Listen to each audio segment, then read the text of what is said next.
தேர்தல் பிரச்சாரத்தில் இதுவரை பாரதிய ஜனதாவை விமர்சிப்பதை தவிர்த்து வந்த தமிழக முதல்வர் ஜெயலலிதா இன்று முதல் முறையாக அக்கட்சியை கடுமையாக விமர்சித்தார். காவிரி நதிநீர் பிரச்சினையில் காங்கிரஸ், பாரதிய ஜனதா கட்சிகள் தமிழகத்திற்கு தொடர்ந்து துரோகம் இழைத்து வந்துள்ளதாக ஜெயலலிதா குற்றம் சாட்டினார். திருச்சி முசிறி பகுதியில் பெரம்பலூர் தொகுதி அதிமுக வேட்பாளரை ஆதரித்து இன்று பிரச்சாரம் மேற்கொண்ட அவர், பாரதிய ஜனதா கட்சியின் தேர்தல் அறிக்கையில் காவிரி நதிநீர் பிரச்சினை இடம்பெறாதது ஏன் என்றும் கேள்வி எழுப்பினார். மேலும் தமிழகத்தில் பாரதிய ஜனதா கூட்டணியில் இடம்பெற்றுள்ள கட்சிகளால் காவிரி நதிநீர் பிரச்சினையை தீர்க்க முடியாது என்றும் அவர் தெரிவித்தார். தமிழகத்தில் பாரதிய ஜனதா, காங்கிரஸ் கட்சி வேட்பாளர்களை டெபாசிட் இழக்க செய்ய வேண்டும் எனவும் முதலமைச்சர் ஜெயலலிதா தனது பிரச்சாரத்தில் குறிப்பிட்டார்.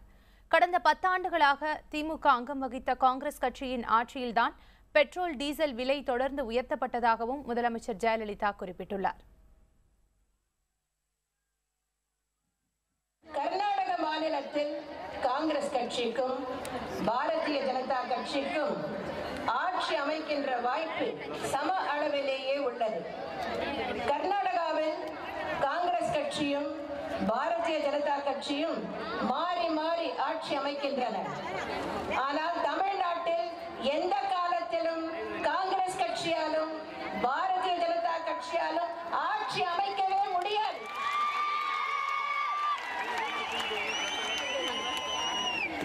தமிழ்நாட்டில் எந்த காலத்திலும் காங்கிரஸ் கட்சியால் ஆட்சி அமைக்க முடியாது. தமிழ்நாட்டில் எந்த காலத்திலும் பிஜேபியாலும் ஆட்சி அமைக்க முடியாது. எனவேதான் மத்தியிலே பாரதிய ஜனதா கட்சி தலைமையில் ஆட்சி அமைந்தாலும், காங்கிரஸ் தலைமையில் ஆட்சி அமைந்தாலும், இரு கட்சிகளிடையே வேறு எந்த பிரச்சனைகளில் மாறுபாடு இருந்தாலும், வேறு எது எப்படி இருந்தாலும், காவிரி நதிநீர் பிரச்சனையை பொறுத்தவரை பிஜேபியும் காங்கிரசும் ஒரே விதமான கொள்கையைத்தான் கடைபிடித்து வருகின்றனர். முன்னதாக முதலமைச்சர் ஜெயலலிதா கரூர் தொகுதியில் அதிமுகவிற்கு ஆதரவாக பிரச்சாரம் மேற்கொண்டது குறிப்பிடத்தக்கது.